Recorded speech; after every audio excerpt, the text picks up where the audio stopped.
Glenn, time flies, isn't it? 3 years ago this week you made your Crawley debut at a league game against Luton, kept a clean sheet. A lot gone on since then. Yeah, it's crazy to think what's happened in that time, but I've come into the team, on the back of being a goalie coach, and as we spoke about before. But it's, I've enjoyed every minute. What do you remember about your debut? Because I think you were out the night before celebrating Matt Gray's birthday, weren't you? Yeah, I didn't really know I was playing up until the time Dermot said I wasn't allowed to drink. So I sort of worked it out from that, and obviously it was a bit of a surprise at the time, but we went on to have a good afternoon, and 2-0 against Luton, and it was a good time. And James Collins, who scored that day, this week scoring for the Republic of Ireland. Incredible, really, isn't it? And in that time, you played with a lot of players as well, haven't you? There's been big churn.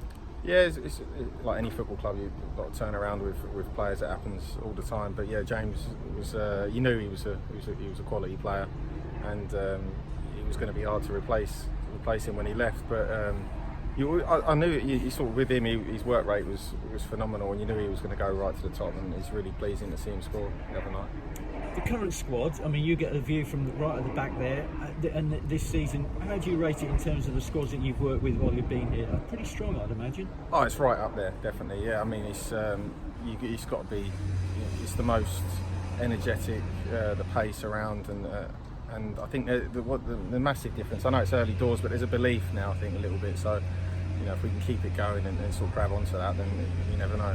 Yeah, I think you just going on that point about belief. I thought last Saturday, for instance, you always felt that we could get back into that game at Mansfield.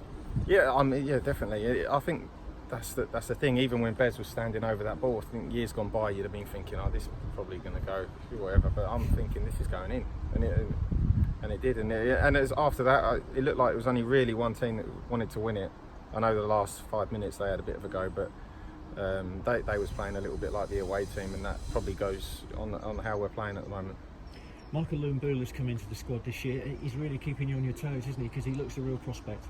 Yeah, he's done well in the games he's played, and he's training well, and he works hard, and he's definitely got a bright future, definitely.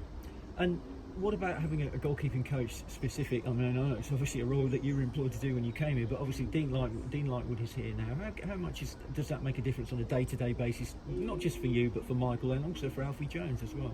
Like I've said before, it takes the pressure off me a little bit. I can sort of concentrate on my work a little bit more, and obviously it helps as well because you get that little bit of reassurance that what you need to work on, what's going well, what's not going well, and sometimes you need that little just to bounce things off. And it's good for the younger boys as well, because obviously if it's just me taking it, it can be a little bit awkward sometimes if you're going for the one position. But yeah, Dean's come in, and it's been a breath of fresh air, really.